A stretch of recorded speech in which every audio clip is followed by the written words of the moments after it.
This is KUGAN CASSIUS for IFL TV, proudly sponsored by Everlast. We're in Manchester, in the Metro bubble. It's raining outside. Don't know why, man.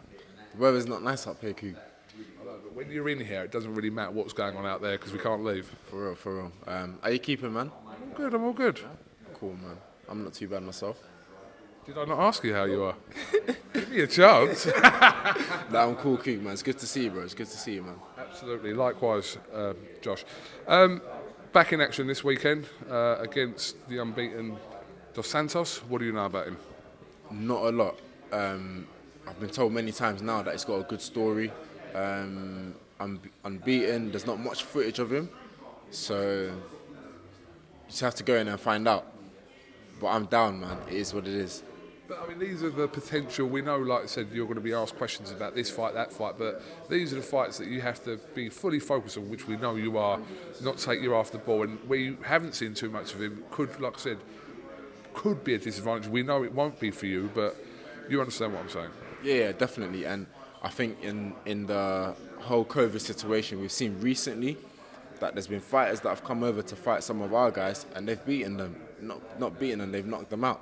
And I'm not trying to add to that, man. I'm trying to make sure that I'm doing what I got to do right to come out on top. How come you're smiling? So, do you know what? Because you're 100% true. Because there's loads of fights that have happened, especially in like the matchroom shows where like fighters are expected to win fights, and I'm not saying they've become complacent, but it's just we don't know too much about the opponent. They've come in there, they've done the job, like I said, with knockouts, etc., etc. So you obviously don't want to add yourself to that list. No, I'm not trying to. But yeah, good opponent, 15-0. I think hearing what he said, he was a soldier, then he ended up in prison, and boxing has saved his life. And many of us can say that, so it's got the ingredients for a good fight, I feel. So we'll see what happens. Yeah, I haven't interviewed him yet, but obviously by all accounts, listening to not just today, but obviously during the week, the build-up to this fight, that he has quite a backstory. But you know, everyone's got a backstory. Some of them sound more whatever and are more kind of more so than others, shall we say, but we've all got a story as well.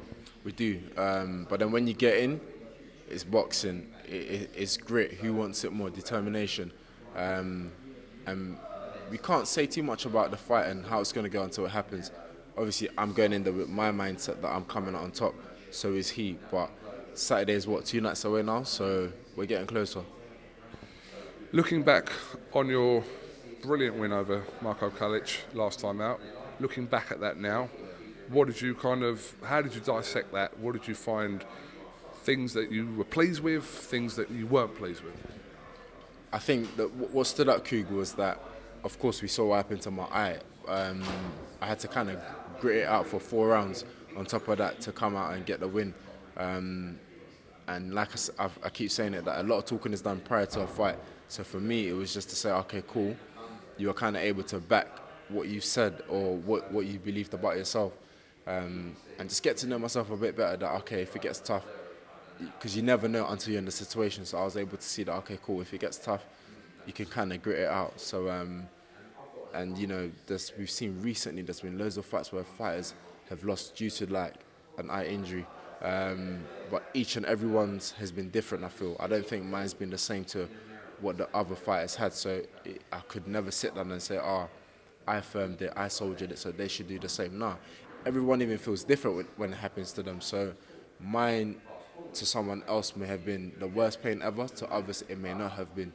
So I think we can't sit there and start making comments and like saying, he quit or he didn't quit or this and that. We can't do that. I think you make a very good point with this, because it's not the fact, we know that when kind of eyes close up, etc., we know that you're visually impaired with that eye. But what's going on behind that is what you're talking about. That, like, obviously we're talking about Billy Joe Saunders the other day, the 3 fractures that he suffered. But everybody's what's going on behind. Forget the just point blank can't see. What's going on behind there is actually what it is. It is, man. You, like you said, looking, okay, cool. The vision is compromised, cool. But what's happening behind it, you don't know. And I almost, even after Dandy Bar's fight, Coog, I said straight away, losing your sight over boxing, it's a no-go. Life is more important, man. Of course, it's what we do, and when we get in there, we take that risk. But losing your vision, all because of a boxing match, nah. When it happened to Dubois, I said, people are slaughtering him, but it's not fair, because on Monday morning, we're all going to get up and go to work with our vision. He's going to be in bed thinking, damn, I got one eye. It's not worth it, man. So that's my stance on it. I mean, listen, we're all boxing fans, but I suppose, and fans have a right to say whatever they want to say. But I think, as fans, what do we want? Like this go out on your shield thing, and this quit thing. It's all these kind of things that get thrown about at will. What is it we want? Do we want that fighter to fight until he's blinded or worse, so we can say that fighter's a warrior? But then that fight don't ever fight again. But we can still call him a warrior. But his career is over, but he's still a warrior. Yeah, it's a tough one. I think the reality is the industry that we're in. People want to see you go out on your shield, see you put everything on the line, and it's up to the fighters to kind of move smartly, put yourself in better situations. But obviously, you go into fights and you don't know what's going to happen, how it's going to turn out. But everyone knows within themselves, man. Dan Dubois decided to stop in the 10th round. That's his choice. Did he save his eye? I believe he did. Saunders corner pulled him out. Have they saved his eye? I hope that they have. So I think each one's different, and how you make the move is different. After when that happened to me, no one spoke about it in my corner. We thank God that the fight finished early and nothing happened to my eye. So we all move forward. But if anyone does decide to call it a day like that, for me, I can only say cool. He did what was in his interest. He still lives, he's still got his eye, or everything's still intact. Can't say nothing about it. Just the final one on this topic. Would you say it's fair to say that, and this goes for fighters, unless you've been in a situation where you're kind of tested on them levels, like Daniel, like Billy Joe, yourself, whoever, unless you've been in that situation, it's difficult, even as a fighter, to say what you would definitely do in that situation, unless you've been there. Yeah, I think that's with everything in life, Coog. We all say, for example, everyone wants to say, oh, do you know what? Make me a millionaire, I'll do this, I'll do that, and it must be nice. And sitting here, I'm like, yeah, it must be nice, Imagine being a multi-millionaire, X, Y, and Z. But I'm sure it comes with its stresses. But then again, money, do you know what? Money wasn't even a good one, was it? No good example. But with the eye one, yeah, I think, yeah, it's easy to talk when you're not, like right now I'm sat down, I'm cool, I'm calm, I'm not being hurt. I can say what I would do if I'm in that situation. But when you're sweating and someone's hitting you and someone's trying to take off your head and your eyes closed, it's different, man. So I think, yeah, comment more if you've been in a similar position or if you've been in there before. I feel that's just my opinion, though. But the old cliche of fighters need saving from themselves sometimes, that is true in fact, because you guys will go out regardless of whatever, but that's having a good corner and a good trainer and a good team around you that kind of can save you from yourself. Yeah, exactly, and I think we saw that Billy Joe, his corner pulled him out. You hope it was at the right time. So yeah, like as fighters, when we're in there, it's like we're there till we win, no matter how long it's gonna be. But you need someone people that care about you, man. They'll be like, do you know what, bro? Live to fight another day. So, let me say one thing. One thing about me is that it's mad because I will say this, but then when I'm in the ring, my mentality is that I'm there till I win. Forget how it comes, what we're doing, what's going on. So outside now, I'm calm, nothing's happening to me. I could say, yo, let's choose the safer option, this and that. But when I'm in there, there are no safe options. We're doing everything we can do to win. But that's me sitting here, I'm telling you, do the safety. But when the gloves are on, I'm like, by any means, like, let's get it. Let's talk about your training situation. Obviously links up with the renowned world-class trainer in Virgil Hunter. Obviously his record and pedigree speaks for itself. Why was he the right fit for you?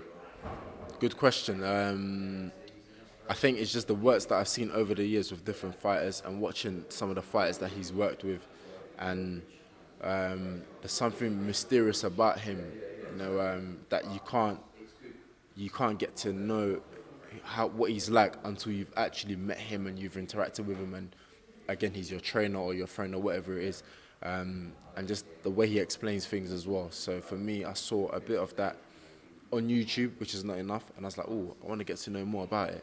And then when I had the opportunity to meet him, I was like, I'm going to come train with you one day, Virg. Don't know when. Just left it there. That was like 2 years ago. And then as we know, over the last few months, I've been in the States training with him. So It came about organically, I want to say, yeah.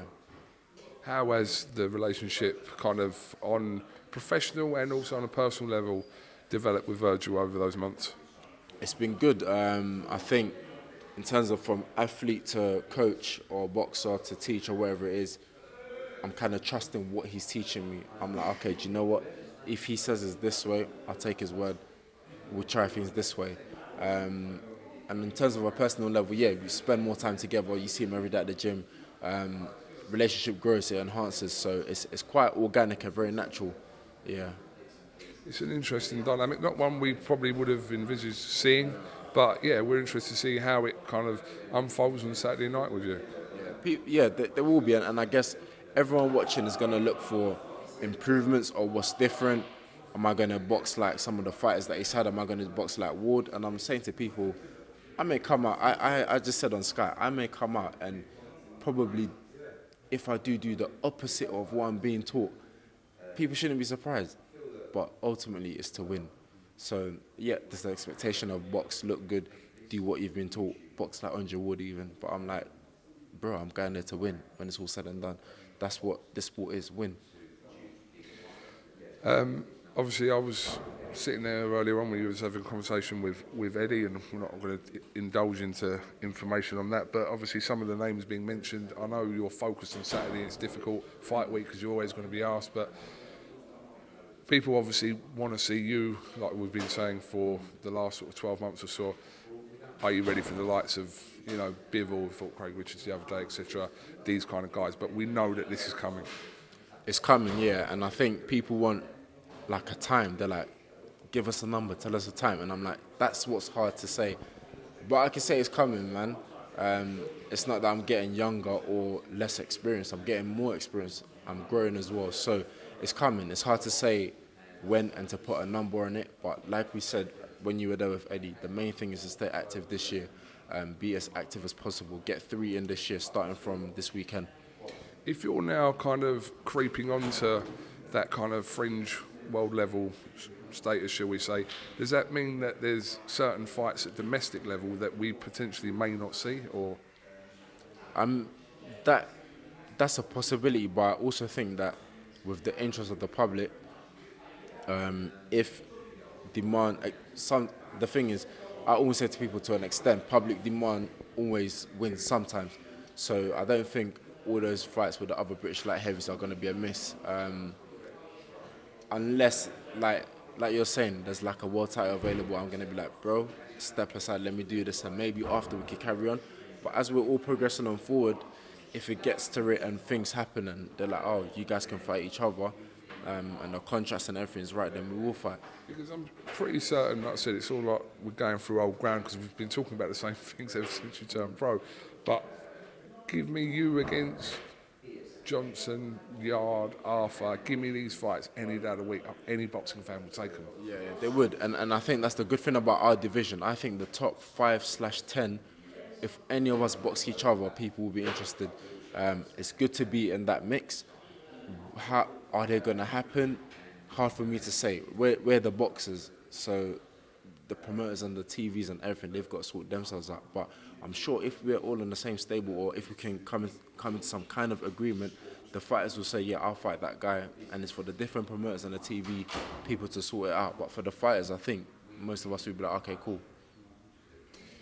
But before any of that, you've got a job to do on Saturday night, which obviously, like we said, you're fully focused on. And yeah, just final thoughts ahead of Saturday night? Again, like I said, an unknown opponent, got an undefeated record. He will come, he will try, got a good story, makes him hungry, makes him dangerous. And there's ways to handle people like that. And I'll bring my own threats to the table and we'll clash. But like I say, man, I'm here to win.